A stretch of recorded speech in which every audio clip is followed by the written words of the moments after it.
Have you ever wondered how plumbers get up underneath a kitchen sink and are able to work in that small space that's between the wall and the sink itself and get that faucet out of there?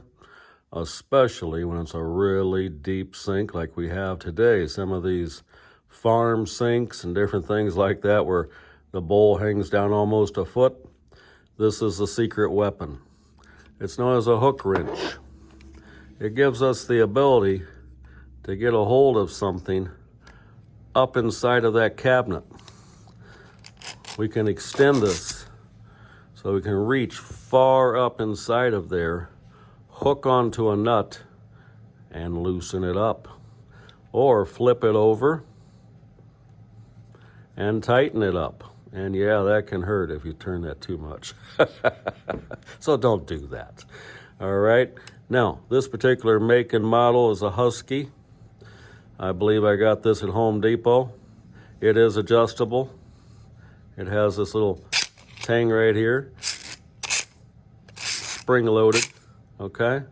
Now you just pull it out and go to work. Are you gonna loosen or are you gonna tighten?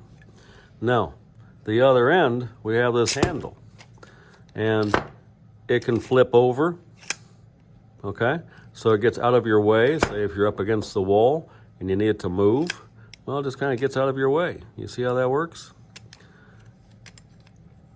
And that gives you the ability to have some torque in how you're able to loosen up, well, those nuts that have been corroding onto that shaft of that faucet for quite some time and don't want to go anywhere. Now, the downside to this adjustment, as you saw, was if you so much as bump this, it wants to move. So you have to be careful when you're working. That can be tricky when you have supply tubes and different things in the way, and they happen to touch that, and the next thing you know, it's came down.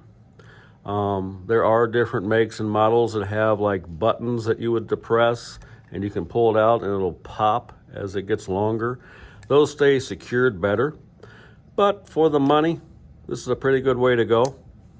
And it is a secret weapon of the plumbers that most homeowners don't know about, known as the hook wrench.